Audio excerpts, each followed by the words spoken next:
매일 성경과 함께하는 오늘의 큐티 시간입니다.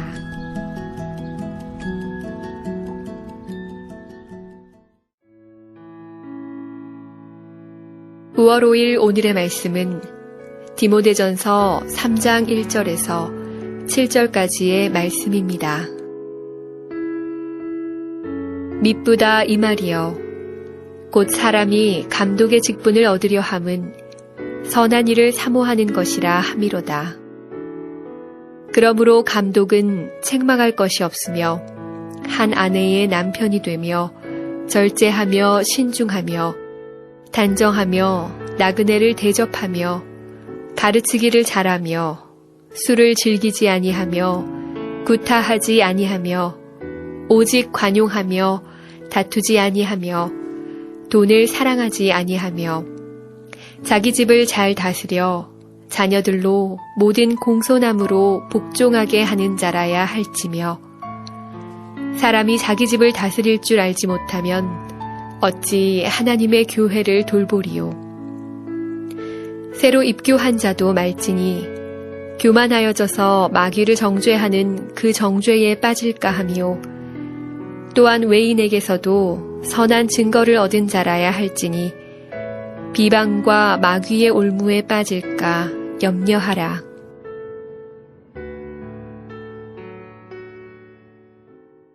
오늘은 9월 5일 목요일입니다.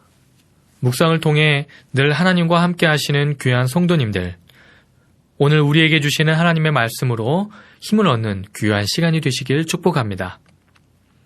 사도 바울은 예배소 교회를 위한 지도자로 일할 사람의 자격에 대한 권면을 오늘 본문에서 하고 있습니다. 특별히 오늘 본문은 감독의 직분에 대해서 언급하는데, 감독의 업무 수행 능력이 아니라 그들의 된됨에 대해서 강조하고 있습니다. 오늘 본문 1절에서 감독의 직분을 얻으려 함은 선한 일을 사모하는 것이라 함이로다 라고 말씀합니다. 그런데 왜 감독의 직분을 얻으려 하는 것을 칭찬하고 있습니까? 그것은 그 당시 교회 공동체의 어려운 상황에서 지도자의 직분을 맡는다는 것은 힘든 일을 자청하는 것이기 때문입니다. 즉각적인 명예와 보상을 받는 위치가 아니라 핍박과 고난을 감수해야 하는 자리입니다. 여기서 언급된 감독이라는 말은 지금 우리의 관점으로 보면 목사와 장로를 뜻합니다. 교회의 사역자는 철저히 섬김과 봉사의 자리입니다. 그러기에 칭찬을 받는 것입니다. 오늘 본문 1절에 감독의 직분이라는 말에서 직분이라는 말은 원래 헬라어 원어에는 없습니다. 그냥 감독을 얻으려면입니다. 오늘 본문 2절에서부터 7절까지 이 감독의 자질에 대해서 자세하게 설명하고 있습니다. 여기서 언급된 감독의 자질은 주로 인격적이고 도덕적인 자질입니다. 왜 은사나 역량의 자질을 언급하지 않고 인격적 자질을 언급할까요? 그것은 앞에서 설명드린 것처럼 섬김과 봉사의 자리이기 때문입니다. 자신을 드러내는 자리가 아니라 겸손하게 교회를 위해 힘쓰는 자리이기 때문입니다. 첫 번째 자질은 성품과 행동에 관한 것입니다. 2절에 언급되어 있는데 그것은 바로 책망할 것이 없으며입니다. 교회의 지도자는 책망받을 일을 해서는 안 된다는 것입니다. 그렇다고 완벽해야 한다는 것은 아닙니다. 책망받을 일이 없도록 노력하는 삶을 살아야 합니다. 죄를 멀리하고 정결한 삶을 살기 위해 노력하는 모습을 보여야 한다는 것입니다. 또한 2절에 절제하며 신중하며 단정하며 라고 말씀합니다. 교회의 지도자는 자기의 욕망과 삶을 절제해야 합니다. 자기 안에 있는 욕구를 절제할 수 있어야 합니다. 교회의 지도자는 신중해야 합니다. 여기서 말하는 신중이라는 의미는 지각 있는 말을 하는 것입니다. 교회의 지도자가 신중해야 할 것은 바로 말입니다. 지도자가 하는 한마디가 교회에 큰 영향을 미칠 수 있기 때문입니다. 그러기에 지도자는 말을 절제해야 합니다. 또한 단정하며 라는 것은 교회에서 존경받을 만한 행동을 해야 한다는 것입니다. 교회의 지도자는 나그네를 잘 대접할 수 있어야 합니다. 당시의 상황에서는 절실한 문제였습니다. 당시의 전도자들은 박해를 받았기 때문에 대부분 나그네였습니다. 그래서 각지에 있는 성도들의 지원과 돌봄이 있어야 사역을 할 수 있었습니다. 그러기에 교회 지도자는 열린 마음으로 자신의 가정에서 다른 사람을 섬길 수 있어야 합니다. 사도 바울은 2절에서 도덕적인 자질을 언급하다가 갑자기 전문적인 자질을 언급합니다. 그것은 바로 가르치기를 잘하는 것입니다. 이 자질은 교회 지도자의 중요한 역할 중에 하나였습니다. 특히 목사에게 있어서는 외부적으로 드러나는 중요한 자질입니다. 목사가 되고자 하는데 가르치는 은사가 없다면 정말 신중하게 자신의 소명을 점검해야 합니다. 특별히 그 당시에 거짓 교사들의 가르침을 물리쳐야 하는 상황에서 이 은사가 중요할 수밖에 없었습니다. 또한 1세대의 제자들이 떠나고 다음 세대로 복음이 전승되는 과정이 있기 때문에 무척 중요한 자질이었습니다. 따라서 교회의 지도자들은 잘 가르치기 위해서 늘 배우는 자여야 합니다. 끊임없이 성장하려는 열망이 교회 지도자들에게 있어야 합니다. 교회 지도자가 갖추어야 할 또 다른 성품은 3절에 말씀하고 있습니다. 술을 즐기지 아니하며 구타하지 아니하며 오직 관용하며 다투지 아니하며 돈을 사랑하지 아니하며입니다. 먼저 술을 즐기지 말라고 말씀합니다.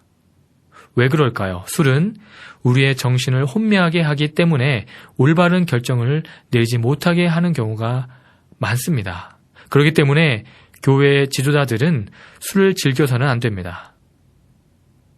또한 교회 지도자들은 구타하지 아니하며 관용하고 다투지 않아야 한다고 말씀합니다.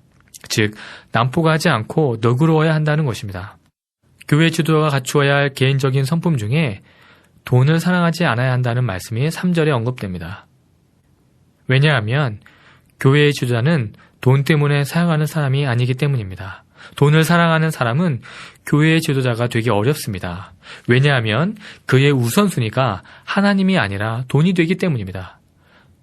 성경에 언급된 부자 청년이 예수님의 말씀을 듣고 근심한 이유가 바로 돈 때문이었습니다. 교회의 지도자가 갖추어야 할 두 번째 자질은 가정생활입니다. 4절과 5절을 보시면 자기의 집을 잘 다스려 자녀들로 모든 공손함으로 복종하게 하는 자라야 할지며 사람의 자기 집을 다스릴 줄 알지 못하면 어찌 하나님의 교회를 돌보리요 라고 말씀하고 있습니다. 교회 사역자는 가정에서 인정받아야 합니다. 자기의 가정을 잘 다스리는 능력이 바로 교회를 다스리는 능력의 시험장이기 때문입니다. 자기 가정을 돌보지 못하는 사람은 결코 교회를 잘 돌볼 수 없기 때문입니다.